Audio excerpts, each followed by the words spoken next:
Okay, I think we're back. Hello, are we back? Mm-hmm. Okay, we're very sorry about that. That was, we live in Mexico on the coast of the Yucatan. In the last week we've had a lot of power outages, but this was just an internet connection thing. And it's going to happen. On Friday we had no power, that's why we weren't on. And we've only really missed, since we started, maybe 2 shows in late October.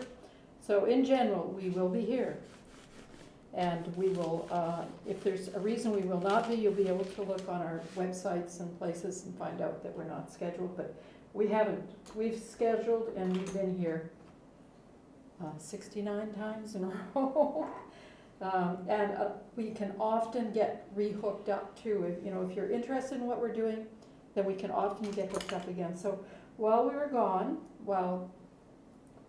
I went and checked the correct name for this, the one that I've sort of got the wrong color mixed in with it, but you can see this side of it is the correct color. And it is a phthalo turquoise, and it's opaque. You can see how opaque it is. This is a blue-green. That's the only name for it. It's opaque. This is the Payne's gray that I told you that I thought was very blue. Now, and when it's sitting out here with all the blues, it looks quite gray. I will say that I think it's an indigo blue, a very dark, dense blue, and it probably, or may have, oops, I haven't got my,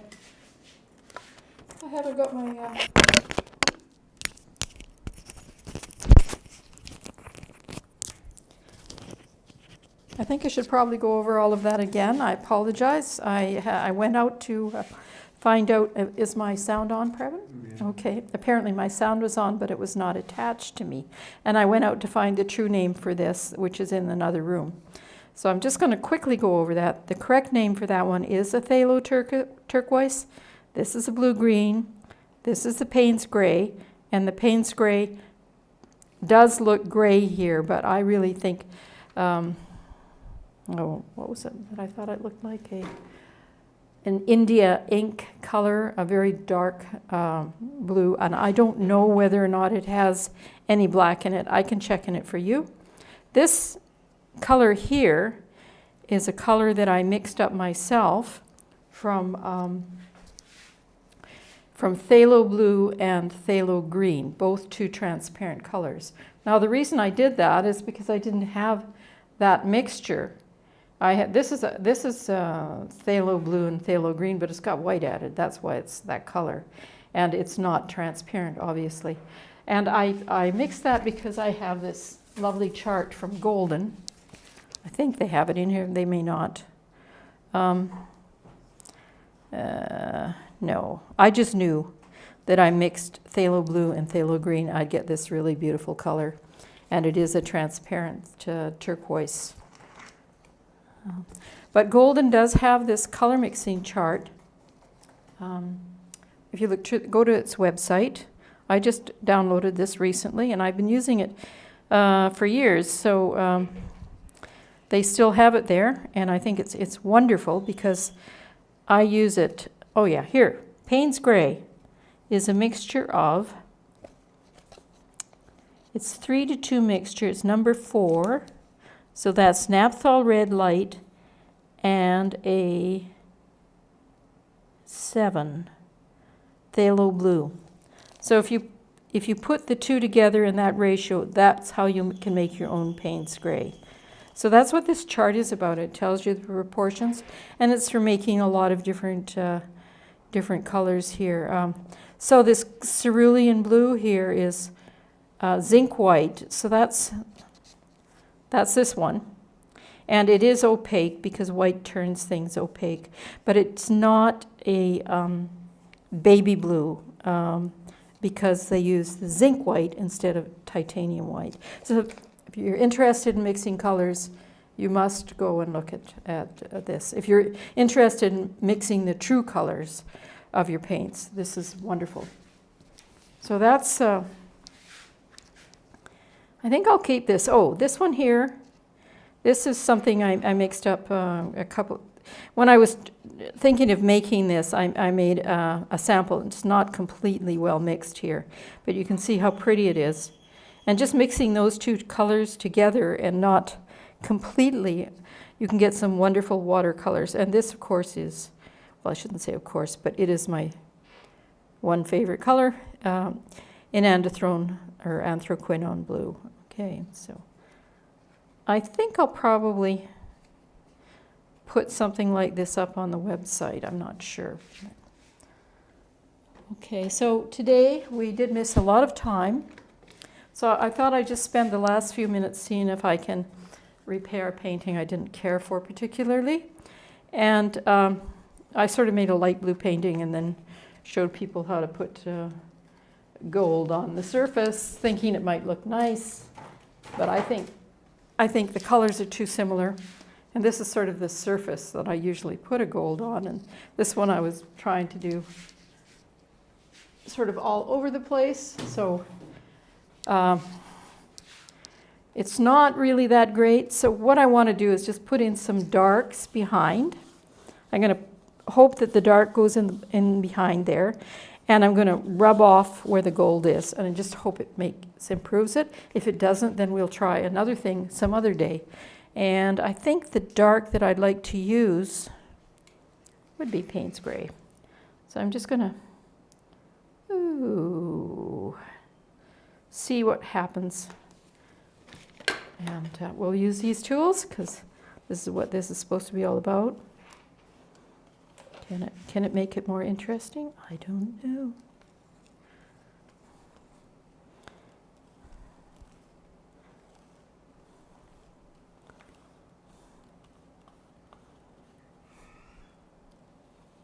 Oops. So I think I have to. So that Payne's Gray looks almost black. And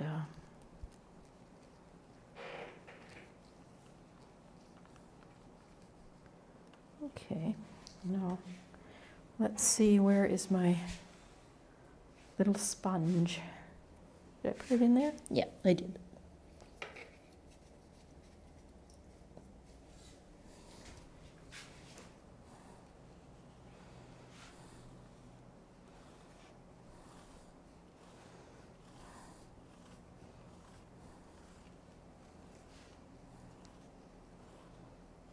So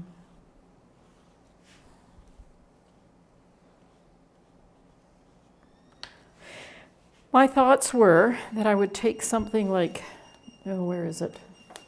A piece of paper towel. Oh, actually, I have this piece. This is a cloth I've used before. And I don't really want to take everything off. I just want to take something off the gold parts. So we're just going to see if this will work. We haven't a clue if it will or not. And it was dry and clean. It has paint stains on it, but it was dry and clean. So I'm just thinking it might just take it off the surface. So we'll see. Oops. And leave it in the corners.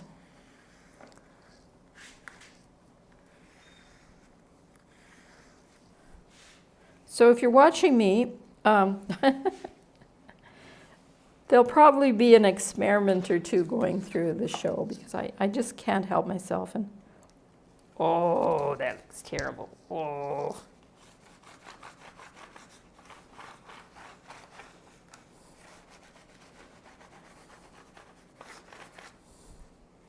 That looks a little better. I've done some stuff where I've burnished through things. Let's see if I can get a softer cloth here. And sometimes it's just a matter of time, or maybe you just might go over certain areas. If I had a brush, probably won't work with this. Do I have a brush? Mm-hmm.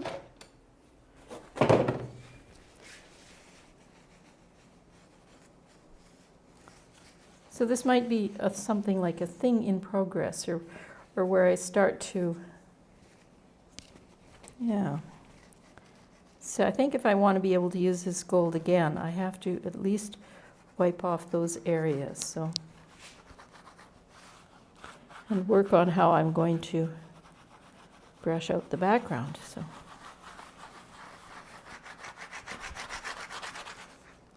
actually it's better.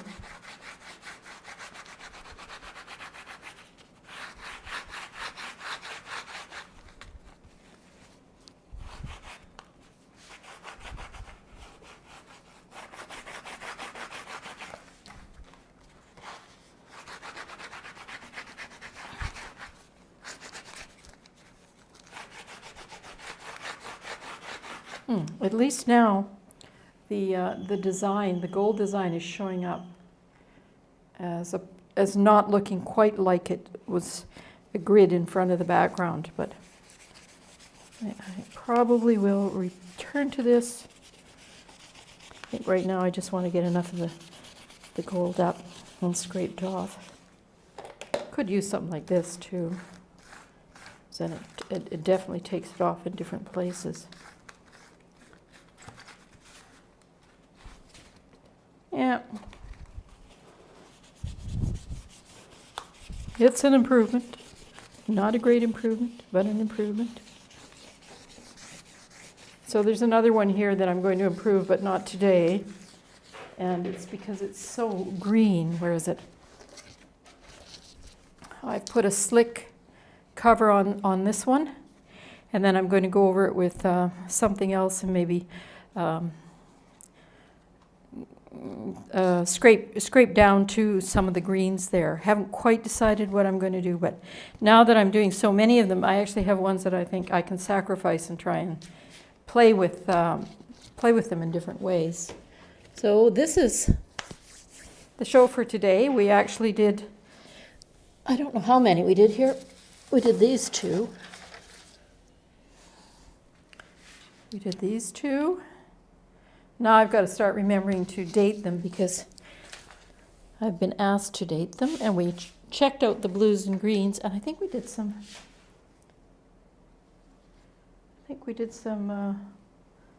stuff on freezer paper, didn't we, Previn? Mm-hmm. I'm just wondering where it is. Doesn't matter. But okay, so. Oh, I think I rubbed the stuff off the freezer paper, actually. Yeah. I did. Okay, that's why it's not here. Okay.